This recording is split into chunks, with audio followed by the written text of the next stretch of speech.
বিদায় নিতে চাই না মোরা, চাই না মোদের মন। হিমছড়ি হামিদিয়া দাখিল মাদ্রাসার দাখিল পরীক্ষার্থীদের বিদায় ও দোয়া অনুষ্ঠান সম্পন্ন। বিস্তারিত কক্সবাজার জেলার রামুর গর্জনিয়া ইউনিয়নের ৪ নং ওয়ার্ডে অবস্থিত হিমছড়ি হামিদিয়া দাখিল মাদ্রাসার ২০২৫ শিক্ষাবর্ষের দাখিল পরীক্ষার্থীদের বিদায় ও দোয়া অনুষ্ঠান অনুষ্ঠিত হয়েছে। আজ ১৮ মার্চ মঙ্গলবার সকাল ১০টায় মাদ্রাসা হলরুমে অনুষ্ঠিত এই অনুষ্ঠানে প্রধান অতিথি হিসেবে উপস্থিত ছিলেন চট্টগ্রাম জজ কোর্টের সিনিয়র আইনজীবী অ্যাডভোকেট মোহাম্মদ আবুল মনসুর। তিনি বিদায়ী শিক্ষার্থীদের উদ্দেশ্যে বলেন, উচ্চ শিক্ষিত হওয়ার পাশাপাশি ভালো মানুষ হতে হবে। শিক্ষক পিতামাতাকে সবসময় সম্মান করতে হবে। সে শিক্ষা দেশ ও জাতির কল্যাণে কাজে আসবে। এর ফলে শিক্ষকদের পরিশ্রম সফল হবে। তিনি আরো বলেন, এলাকার অভিভাবকদের আরো সচেতন হতে হবে। ছেলে মেয়েদের ভালো রেজাল্ট করার জন্য শিক্ষকদের চেয়ে অভিভাবক ভূমিকা বেশি পালন করতে হবে। প্রতি বছরের মতো ভালো রেজাল্ট করে শিক্ষক ও মা বাবার সম্মান উজ্জ্বল করতে শিক্ষার্থীদের প্রতি আহ্বান জানান। উক্ত অনুষ্ঠানে সভাপতিত্ব করেন হিমছড়ি কেন্দ্রীয় জামে মসজিদের ইমাম মাওলানা নাজির হোসেন সিদ্দিকী। গুরুত্বপূর্ণ ও দিক নির্দেশনামূলক বক্তব্য রাখেন মাদ্রাসা সুপার মাওলানা আবু তাহের। কোরআন তেলাওয়াতের মাধ্যমে শুরু হওয়ায় এই অনুষ্ঠানে বিদায়ী শিক্ষার্থীদের পক্ষ থেকে বক্তব্য রাখেন মোহাম্মদ রায়হান এবং বিদায় মানপত্র পাঠ করেন মোহাম্মদ আবুল মনসুর।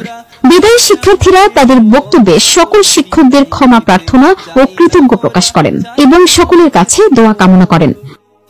অত্যন্ত দুঃখ ও ভারাক্রান্ত মন নিয়ে বলতে হচ্ছে আজ আমাদের বিদায় অনুষ্ঠান।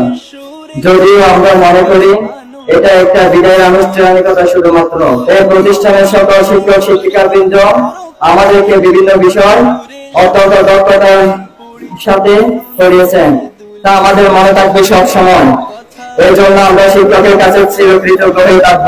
অতিথি হিসেবে উপস্থিত ছিলেন মাদ্রাসার সহ পরিচালক মাওলানা কবির হোসাইন, বিশিষ্ট সমাজসেবক মহিবুল্লাহ কোম্পানি, মাওলানা মহিউদ্দিন, নুরুল আলম, কবির আহমেদ মেম্বার, ডাক্তার ফরিদ আলম, নূর আহমেদ সওদাগর, বদিউল আলম সওদাগর সহ বিভিন্ন শ্রেণীর শিক্ষার্থীরা উপস্থিত ছিলেন।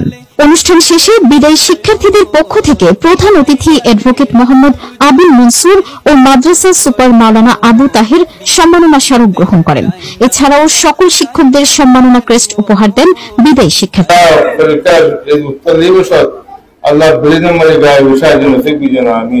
বৃহত্তর দোয়া মোনাজাতের মধ্য দিয়ে দিনের অনুষ্ঠানের প্রথম পর্ব শেষ হয়।